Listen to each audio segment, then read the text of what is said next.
Well, good afternoon, everyone. Thank you for joining our webinar. My name is Toby Penn. I am the VP of Sales here at Virtual Guardian. Joined with me today is Robert Pace, the SVP and CISO at Invitation Homes, as well as Andre Piazza, a Principal Product Manager at BforeAI. Welcome, gentlemen. Thank you for joining me in this webinar. Thank you, Thank Toby. you. All right, so quick order of business. We're going through this, if you have any questions, please feel free to put them in the Q&A. I will keep an eye on that and ask as we go along if they haven't been answered or if I don't already know the answer that's coming. So we're going to start with a quick level set from Andre about what Before AI is, the technology itself, and then have a conversation with Robert about how they leverage this within their environment. So with that, Andre, if you can get us started, what is Before AI? Hey, hello there. Hello, everybody. So before AI, uh, essentially before AI is a 5-year startup that is bringing to the market a new set of technologies that I'm going to cover in a moment. We specialize in predictive threat intelligence and brand protection services. So to get us started, let's take a look at the cybersecurity industry over the past few years. It's essentially reliant on detect and respond. It's an industry where we're told to assume breach, and in which we're also told to accept false positives and handle things as they come after the fact. Essentially, this is what the three founders of Before AI noticed in the industry, that it was essentially victims waiting to happen. And that is not a position that the founders were satisfied. They wanted to move above and beyond the paradigm of right of the boom, waiting for something to be detected. And they wanted to come up with a new set of technologies. With the advances in computing, big data, and also in coming up with predictive AI, they were able to actually develop algorithms that would actually make a change in the industry and the way that it belongs. So before we get into the technology itself, I wanted to spend a little bit of time talking about the outcomes that this technology generates. Wait, wait, So wait, wait, wait. Hold on a second, Andre. Pre-crime, that sounds awful familiar. yes, it does. And you're kind of, putting me one Oh, I step jumped ahead ahead. I'm so here, sorry. right? All right, yes. So, as we talk about a pre-crime, one of the inspirations for the founders was the pre-crime technology that you saw at a Minority Report more than 20 years ago. So it was nearly 25 years ago this year. So pre-crime technology relied on three precogs, human precogs, that essentially predicted facts before they happened. Uh, and that was the part of the inspiration, to the point that even the pre-crime trademark belongs to Before AI at this point. So that is the root of this technology. And what we have here are some of the outcomes that are enabled by the use of Before AI. One is this is an independent assessment by DNS Filter. They have assessed a meeting of 18 days of our predictions being in advance compared to 40 plus other threat intelligence feeds. So when it comes to predicting things, 50% of the time we're going to be 18 days or more in advance compared to everyone else. The other thing that is important in this technology is the high level of accuracy. So that level of accuracy, we're talking about a 0.05% false positive rates that were assessed against our feed. That level of accuracy actually enables people to do, and we're going to talk to Robert about this, enables people to automate actions, right? And those actions, we're calling them preemptive actions, in the sense that we know that something is going to happen, so we're essentially buying time for defenders to automate an action that is going to be happening before the fact. So And yeah, that this is really that preventative measure, right, Andre? That's it helps to stop things before they happen and keep us away from the reactive state that we're constantly in and become more proactive. Am I hearing that correctly? Precisely, that's exactly what it is, right? A prediction by itself is worth nothing if you're unable to take an action, right? Knowing the lottery numbers is not going to get you ahead unless you actually bet on the lottery, right? So essentially, those preemptive actions are, that level of a peace of mind that you are talking about. The other thing is that this accuracy level is guaranteed by the largest reinsurance company of the world, which is Munich Re. So Munich Re, we have a contract with them that is extended to all of our customers, and they're essentially backed by a guarantee that they're going to be receiving 10x the value of their annual contracts in case of an incident that was not predicted by before AI, right? Either false positives or false negatives. And Robert, I'm going to steal your question. How many times have you had to pay that out, Andre? Zero times today over There you the go. course of the last five Knock years. on wood. Yeah, continue your process, Andre. I really want that to continue. Yes, we're here to help you and everybody else, Robert. That is precisely the intent here.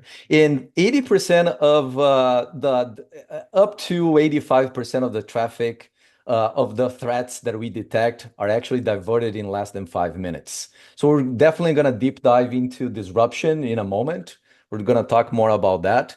But that is another outcome that is being generated when it comes to protecting the digital assets of an organization, right? We can divert traffic to a malicious infrastructure while the takedown is being processed. And speaking of those takedowns, we have about 93% of the takedowns being performed before any content is available on the infrastructure, which means this technology can actually detect maliciousness and collect evidence of all that, negotiate takedowns with the operators, and be ahead of any content 93% of the time, right? So we've spoken about a pre-crime, and I also wanted to talk to you about how predictive AI works. I noticed that many of the people in attendance, they're technical, so I wanted to provide more insight into how that works, right? So first, it all starts with observing the internet, all the infrastructures on the internet and how they dynamically evolve. Before AI collects 140 plus parameters from the public metadata for the internet every 10 minutes. That means that we can actually have a pretty good map of how infrastructures associate on the internet in how they evolve as far as their behaviors, which is the next step. We have developed, our data scientists and researchers have developed a proprietary algorithm that actually monitors for these behaviors and associations. So essentially, everything that is happening on the internet is being monitored by this technology, and this predictive AI can make sense of all these things. We have fed more than 5 billion malicious behaviors into it. That means that the machine learning algorithm that is called a random forest can not only predict what's going to happen, but also score infrastructures according to their levels of maliciousness, and then publish this information on an API that can be integrated into various environments, right? So you can think of anywhere in which there is a block or allow logic is an appropriate place for integration here, right? So essentially, this is how we go from the internet as is, and as infrastructures are evolving, either by being created or by changing their configuration, down to publishing that scores could be used to create a preemptive action on a defender's stack. Yeah, let's dive in a little bit more on that. How are you making those decisions on the integration and what a takedown looks like? Or maybe you'll get to that in a second. But It's Yeah. really, I think, where the rubber meets the road, right? Which is you keep talking about it happening before it becomes malicious, which is the hard part to really conceive in my mind, which is if it hasn't done anything malicious, then how are we making sure that it's a takedown, right? So what are some of the thoughts on how you're looking at that behaviors and that scoring to say, hey, this is going to end up being bad. Let's start taking action now. Yeah, we're definitely gonna talk about that. I'm gonna get to that in a second. We're gonna deep dive into the takedowns and how we collect evidence of maliciousness and how that shapes up and how that could be predicted before there's even content on the infrastructure. Our bridge to get to that is, talking a little bit about the product line that is enabled by this technology, right? Two different services, they work differently, and I wanted to make that differentiation to avoid confusion to people that are listening to us. So we have a PreCrime Intelligence on the left side, which is a predictive threat intelligence feed. It's essentially the one of the uses of this technology, which is, you monitor the internet, you predict, you score them, and then based on that score, which is in between 0 to 1, you can actually devise a preemptive action after that, right? So for infrastructures that are anywhere in between 0 to 0.5, we consider them benign. And what we're suggesting to our customers is to implement an allow list, right? So we're usually talking about block lists, which is, definitely the use for malicious infrastructures above 0.8 in scoring. But we're also talking about allow lists because in recognizing that an infrastructure is benign, we can allow communication with that. And that has been important to some of our customers that have a dynamic supply chain and third-party situation in which, having an allow list that is reliable is as important as having a reliable block list, right? This is the one that gets integrated into APIs, and they can, whenever there is that logic of allow or block list, essentially you have a preemptive action taking place, and that is where we integrate. Now, the second service that is allowed by this is called a pre-crime defense, which is essentially protecting an organization's digital assets, such as domains. So it's essentially a protection against impersonation and third-party protection as well. Uh, and what you find there is essentially a service that is going to be monitoring for the creation of new infrastructures and is going to be comparing that to the domains that are owned by the organization. This is going to be protecting them against impersonation on the website, such as typo squatting, which is the use of a organization's trademark in the name of the domain, right? Or it could be also used to protect against the content that is available on that particular infrastructure.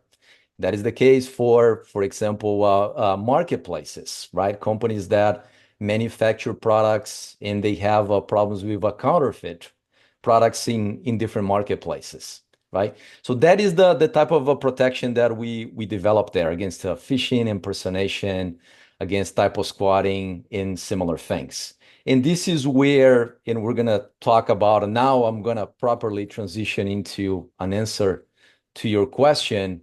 We're gonna get into this timeline in which we have essentially right in the middle the boom, which is the industry's paradigm that people are, finding so hard to stay tied to this thing, and we actually want to offer something different, something unique. So what you see on the right side is essentially life right of the boom. What you get is detect and respond, and you can have levels of efficiency associated with that, right? So you're going to be depending on your first detection.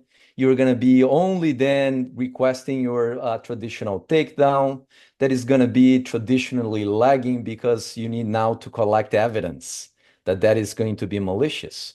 And that, takedowns, they can take their own time. It's only going to be completed later, right? So this is life right of the boom. When you look into life left of the boom, what you actually have is essentially predictions and preemptions right? So we're showing here how a malicious infrastructure evolves. And what you have is the creation of the infrastructure. And the moment that in its configurations, it turns malicious, right? That becomes the point in which we can start make predictions. And this is what happens right here on the first black milestone, which is, we have detected that the infrastructure has turned malicious. We have collected evidence of maliciousness. We have sent an alert to the client, to the organization being protected. And we have deployed a disruption mechanism that is going to be blocking traffic, network traffic to that particular infrastructure. I'm going to talk about that in a second, right? But that is just the beginning of it, right? That is what happens at the moment that we have that prediction and the evidence collected. Right after that, what we do is to react a takedown that we're calling preemptive, because most of the time, as I mentioned to you, we're doing that before there is any content on the infrastructure. And that takedown gets completed, hopefully before even there is an opportunity for a boom to happen. So essentially, we're breaking down malicious infrastructures in multiple ways. Not only performing a takedown that happens much earlier, but also by deploying these disruption capabilities. I'm going to pause here in a second. I do have a couple words around disruption to talk here, but I wanted to check with you, Toby. Does that answer your question? Absolutely. I mean, maybe it should be pre-boom instead of pre-crime. I don't know. I don't Pre-boom. know. All right. Pre-crime sounds better. We all know that one. So how did that concept of disruption come about, though? I mean, you've got the takedowns. What causes that need for disruption? Yeah, there are a few things here. Number one, as you can see from this diagram, takedowns take their time. So essentially, disruption was the idea that we do not need to depend on takedowns and negotiating takedowns or depending on the success of our takedowns to be able to do something about the malicious infrastructure. So what we decided to do was to partner with several companies that play different roles in the internet's infrastructure and to actually disrupt at multiple levels. I'm going to show you in a second how that works. But essentially, by disrupting, by working with partners on the fabric of the internet, we can actually prevent victims to being made, right? Consider a service that is protecting against impersonation and data collection, credentials, credit cards, etc. Right? What you want to do is you want to protect the organization by first preventing their own users from gaining access to that, and also the customers. And that happens to extend to the entire internet. So disruption is also a play, not only for efficiency in the process, but also for averting victims while takedowns are getting completed. Well, and I know I'm sure that everybody adheres to takedown requests, right? That is you would be surprised, Toby. You'd be really surprised. Well, I think that's why the disruption is so important, right? Is not all countries or hosting facilities care, honestly, about what is being served up in their environments. So I think this disruption is really an important piece of this whole puzzle in that it helps to evade or helps prevent, again, prevent, we're going to say that a million times, I think today, that traffic won't happen to a site that's malicious or serving up bad content. Yeah, that was essentially the thinking. We know from our experience that takedown operators can be difficult to handle.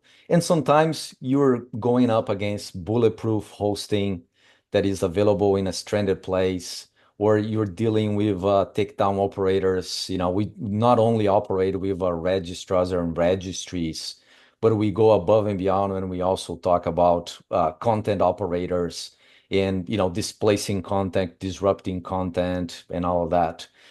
It takes time, essentially, and it happens two ways, right? One is collecting the evidence. Traditionally, defenders or an organization is left with just an IOC, and they need to collect the evidence, and they need to fill out the forms or their requests to the takedown operators, right? That takes time, and that could be a process that essentially lags on the hands of the defenders while everything is happening, right? And the other piece of that would be the takedown operator honoring the request. And there are a variety of reasons why they do not do. And we've established partnerships with many takedown operators precisely for that, to ensure that we are seen as that trusted partner that provides preemptive content takedowns that are actually of value to the takedown operator, right? Because they're dealing with abuse and they want to be informed as soon as possible when something is, in fact, abuse of their terms of service, right? So, just for reference, takedown registries, registrars, they can actually recoup some of the dollars invested if they actually identify a malicious infrastructure before there is even content in it, right? So there are dollar signs associated with that. So having a reliable source like BforeAI is something that actually expedites the entire thing through these partnerships. Excellent. So just to wrap up, a couple of thoughts into disruption, how that works. We're talking about 75 plus of the network traffic being disrupted.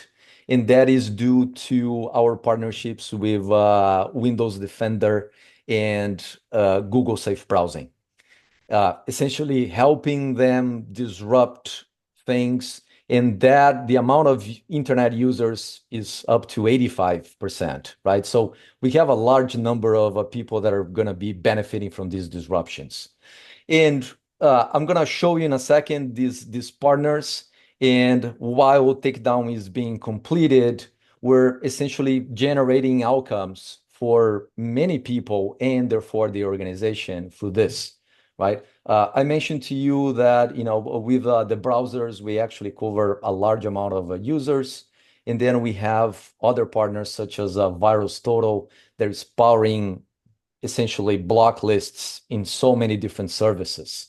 So we have DNS services providers that can also disrupt traffic to a lot of the users through them. And we have a partnership with Meta and their social media to actually expedite the takedowns on their platforms. So many ways, and you can see through this logo list, you can see that this is the fabric of the internet at many different levels. And the idea is that we could be generating outcomes to a lot of people. For example, we've heard that through VirusTotal, we could be impacting up to 1 billion email inboxes just by having an IOC block there, right? So this is very significant, and that is the power of disruption in itself. Amazing. So that is what I had. I was curious, to hear about, from you, Toby, Robert. What do you guys think of all this? Andre, I'll jump in, and I think a lot of folks may may when they hear the pre-crime, think about the movie. However, when you think about from a business process perspective, and I want to speak to it from a leader in technology. I'm the SVP and CISO and infrastructure leader at Invitation Homes, medium-sized organization, which means, just like everybody attending the call may know, you don't have enough people. So if you think about that traditional points that Andre went through, you got to detect it, then you got to investigate it, then you got to escalate the legal, then you got to submit the takedown, then you got to wait for action.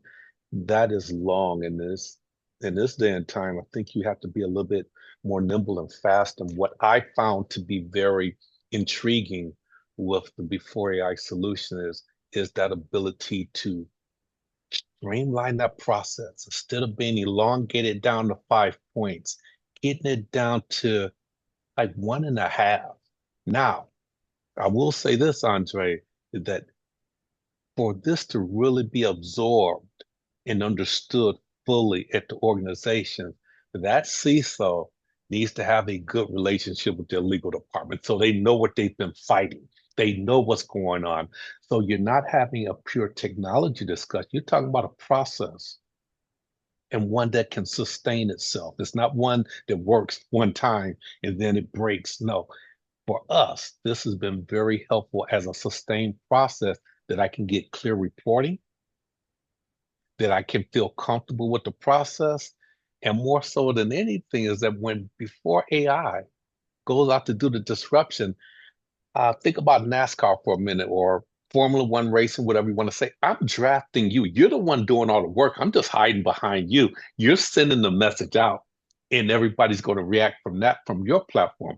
I'm a medium-sized company. They won't think about me, but since I can draft Mhm. before AI for the work to go on, and it's continuous. You're going to monitor that all the way through. So having a good relationship with legal is key. So you can sit down and talk about a process reduction.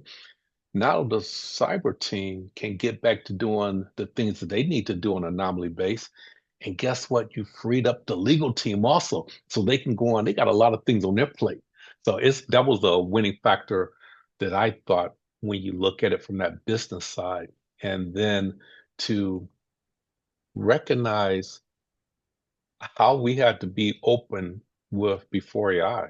We had to tell you the key domains we wanted you to monitor. So then you go find out the little derivations here and there that could be used online for someone to lure somebody to an imposter site. So it's that transparency and working at the beginning makes the process easier. Let's back up just a hair. Robert, why don't you describe a little bit about what Invitation Homes does for everybody? Because that the model of your business is actually plays a big part in why this is such a necessity as well.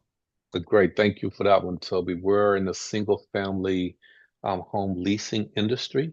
We're headquartered in Dallas, Texas. And in our industry, Invitation Homes, you're going there to rent one of our nice and very upscale homes. But maybe that domain name has Invitation Homes with two S's in there. That's an easy lure factor that someone could go there. And once they go to the improper site, it's not just a one-off, it's that user experience. Brand protection is key.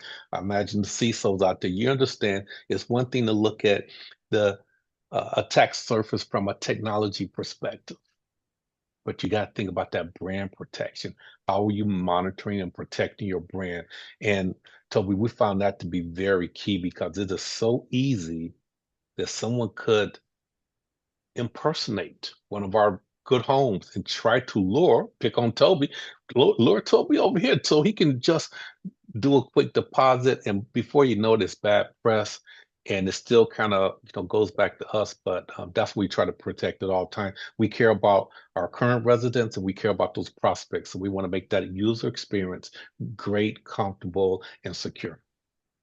Well, doing a bunch of phishing tests here at Virtual Guardian, I know that 100% of companies fail that. So, um, yeah, it is a real issue, right? Is making Yes. sure that people aren't clicking on things. But I think that's one thing I want to hammer a little bit, and you can back me up on this, Robert. But in a B2C world, you're not just protecting your own users and your own organization and your own brand, you're also protecting your consumers or your customers, right? Yes. So the person that is trying to get to you isn't being duped into something else or into fraud and that they've paid but not paid and all of these things to where now you have to try and figure out with other lawyers and other departments on how to rectify all of this. So I think it goes beyond just brand recognition and brand awareness and protection. It's really about how do I protect my consumer or constituent as well, right? Yes, having a process, you hit it right. We have to make sure that that prospective resident and the current residents are being protected at all times. That's really key. And as a CISO, you understand that is your responsibility. What you also understand as a CISO, I mentioned that earlier, you never have enough people. So the minute you may have one engineer doing a scan, doing a search, by the time they hit save, the data's old or something else has popped up. Right. However, with the platform that before AI has, that continuous work. It's not a set it and forget it, but it's a reasonable trust that I can extend to them that they're continuously monitoring. They're going to see all the little derivations right there, take action, disrupt, and even go through the takedown if they need to. So, in that realm of having a business partner, that has worked out very well. Now, before we started with Before AI, we just wanted to test it out. So I had my guys, we went through and just did our own view of what we could see and what was going on. And by the time he did a quick analysis, it matched up exactly. So I was like, okay, we've we've come to a point of reasonable understanding. I can have an extension of my team by 3x. And don't get me wrong, that guarantee, Andre, is always good. I like to know that. That made that made the process easier when you're selling it to the rest of the executive team that we get a guarantee on services. Mhm. But in the essence of having something continuously monitoring, continuously working, that is that key point because you're on the perimeter, you're trying to protect your perimeter and go as far as you can in a reasonable manner. And when work needs to be done, again, draft on the services of Before AI, it has been reasonable. Now, I said draft on the service, they're going to do a lot of work, but the truth is that are we getting the right report to tell me is it operating as designed? Yes, we are. The reporting is very clean. I will say many times CISOs have to get a report, put it in the PowerPoint, then you have to present it or modify it or do your own number crunching. You know, you're doing VLOOKUPs, et cetera, pivot tables. The Before AI can put that information. They listen to the customers, and I've been able to benefit from the past customers, and they can put that into a potential impact to your residents or your customers and put a dollar value right at with the reporting. That is a pretty good element so you can have confidence what has been identified. Here's the potential. I'm never going to say absolute in cybersecurity, but here's the potential impact that we averted. And that's been a very good presentation. And for your governance teams, you can take the data on this side, move it up to a governance level because they're not going to all be technology folks. That's on the governance count. They need to understand people process technology, but more so on the process, and then they can lean in and make the right decision. Our governance folks have enjoyed looking at this, and they're able to understand and provide some good comments or input to say, wow, I didn't know it was that many people that was going out. Yes, it's a lot of derivations to our name, two T's here or two S's there, Right, or a right. Z and the S. You know, it's all those little factors that the normal person don't think about. But you take this to your governance team and you can start to look at that data and they can digest it and understand it and educate. It's your job as a CISO to constantly educate everyone in the org, from your committees, councils, to your executive team. So you mentioned just a minute ago about your team doing their own research ahead of time to try and figure out how big the problem was. How did that compare to what Before AI was able to give you in that same period of time? It was refreshing, and it became an easy point of, yeah, I can have my guys go on and do something else. And just honestly, I don't think nobody on there, if you look at their SOC or their engineering team or their cyber team, whatever you want to say, I don't think nobody wakes up and just say, "Oh, I just want to monitor domain names all day." They don't want to do that. So, let's take some of those points that are not as glamorous and get a good business partner that understands that and thrives on it. Then let our resources go do something else. Now it's the collective team that can get together. And at the end of the day, all the CISOs is out there. It's your job to maintain a reasonable environment for your organizations, and you have to understand and put the right players in the right position to execute the best. No, I appreciate that. And that it's just, full disclosure, I did work at Recorded Future, which is another intelligence company, and we did have brand protection as well. But we definitely could not get left a boom in the sense that Before AI is. And I'm still intrigued on the pre-malicious content statements, Andre. Can you elaborate on that? So what makes a site non-conformant or predictively bad prior to actually content? There are many patterns that our technology captures at this point. So, to start with, we're getting 140 parameters uh, from each infrastructure out there. So a good starting point is essentially making sense of those IPs and ASNs that we're actually finding in the infrastructure, right? So that is a starting point. The thing is, it doesn't require content because we can watch the behaviors and the associations, right? So parameters are going to be giving you a part of the answer. The other piece of that is how the infrastructure is behaving. So you can see that it was created 7 days ago, and then it didn't have any A or MX records associated with that. And then you can see that they started associating things and they're starting to build something that could turn into a business email compromise, right? Or you can look at the typo squatting and you can see that not only there is a typo squatting against invitation homes, for example, but that they're starting to attempt to mimic legit infrastructures from invitation homes in their own configuration as an attempt to look legit. So those things are actually going to be making a difference, and those are the basis of our takedown requests. Is this level of malicious behavior also associated with a particular organization and showing that the registrant doesn't have any of those trademarks, right? That is how we get those done.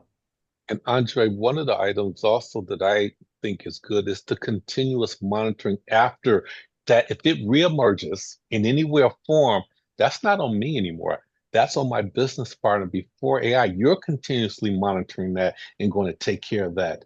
That is another item because um, just like bad weeds, something can pop up again, right?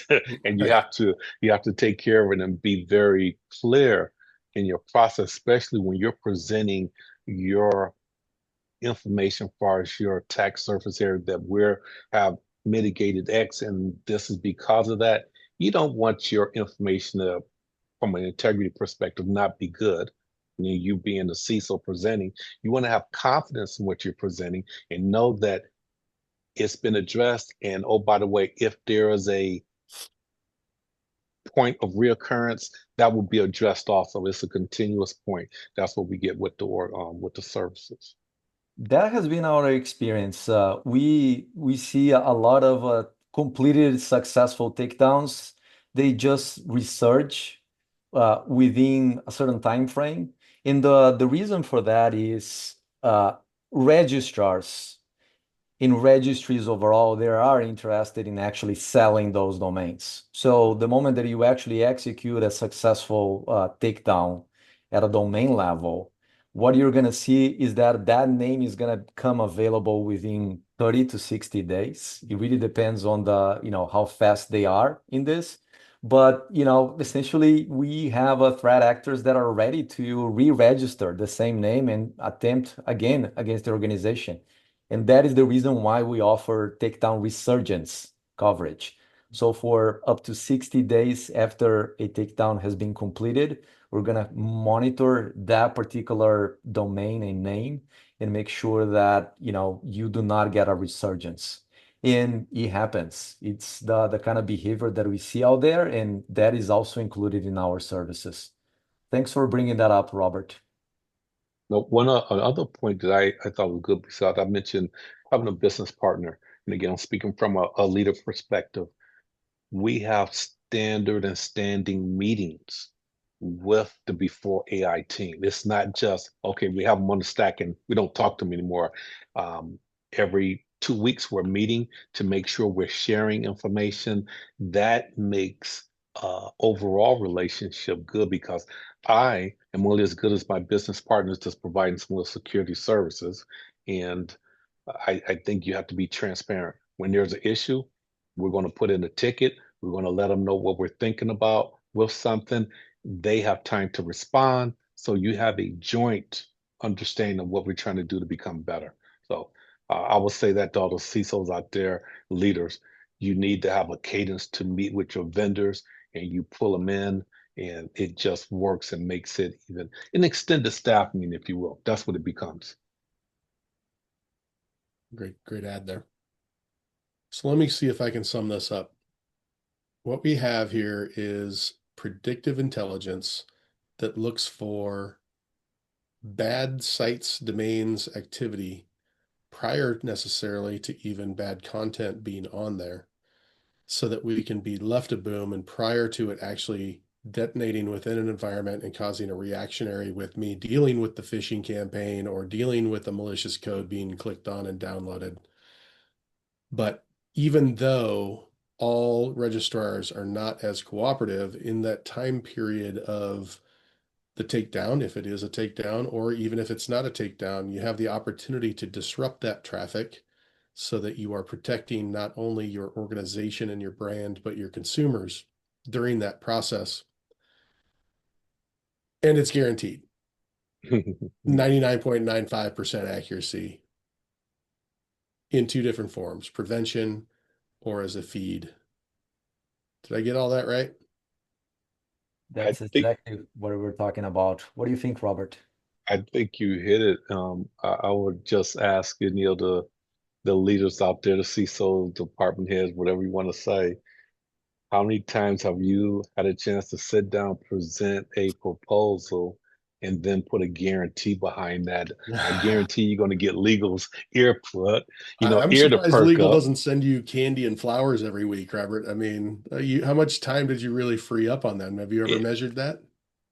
and it was we talked about it because of how much we knew it would say, because again, it predicated on having that good relationship. You go down, you work with them, they need to drop what they're doing, kind of work on this, then catch back up. But if you explain along the way, hey, I think we can streamline this process. So in full disclosure, we was going through it in a traditional manner and having that initial discussion before AI said, wow, this may help out, and you start to have a discussion. Hey, what if we could take this from a 5-step process of our involvement down to 1.5?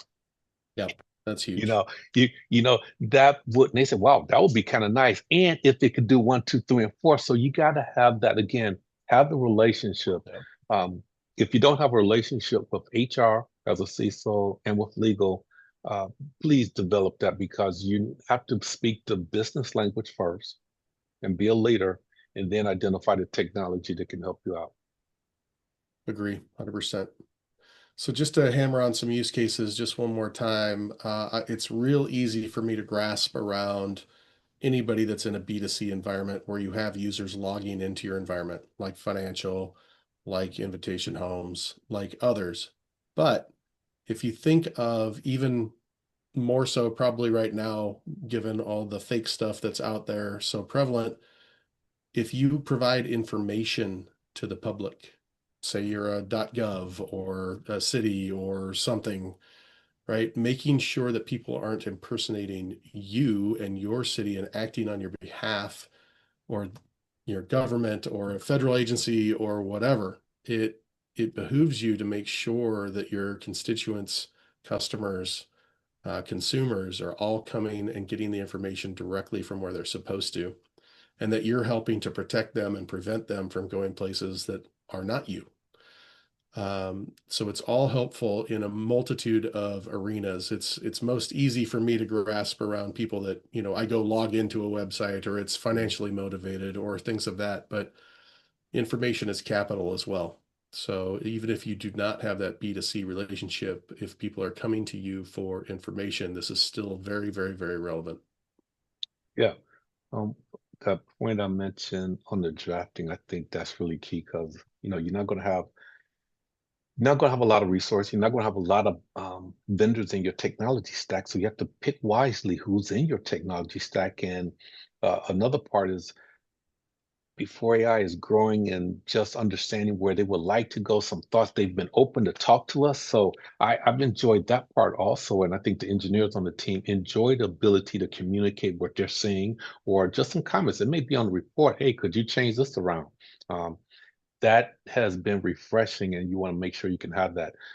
Um, Another point is the idea is every leader is looking, you're trying to introduce an item in your technology stack. Well, traditionally, you have something in your technology stack now, you get another item, you must do a replacement. I would submit to all the leaders out there, this is a net new, this is your AI expense stack. You're not going to displace anything with this. You're putting it in and going to let it serve as a cornerstone on the AI side, not your traditional side. This is your AI budget and what you're putting in there. So a little word of advice, we as leaders have to start thinking about our budget in two different realms, the traditional and then an AI investment. There's nothing there yet. So you're going to be doing investment and you will see the benefit over time. And if your vendor can, I'm going to say another plug on this one, give you some good reporting that does not require your team to go back and regurgitate items, that's even better. Yep, for sure. Well, I'm going to open it up really quickly for any questions from the field here, from our attendees. Q&A is open. If you have anything, please let it in there. I'd also like to thank Andre and Robert for joining me today. It's been a wonderful discussion. And then lastly, if I don't see any questions, a call to action. If you would like to see how big or small that problem is within your environment, you can reach out to us here at Virtual Guardian, and we can work with BforeAI to do a 90-day look back in your environment to see what we would have found prior to it happening. All right, here's one. Robert, what was your time to value from start to realization? Great question. The time to value. I will say you're going to see items within about 72 hours, 48 to 72 hours. It only took a coffee call for my guys to get it stood up. What we really had to do is make sure they had all the right URLs in their system to start to understand and make the points, not just your primary, but your environment. So about 48 to 72 hours, you start to see that. Now, the value is that perceived takedown information and the perceived time that you did not have to involve your engineers or your legal team in some of the activity, and the disruption is going on. Excellent. Great question. Any other questions?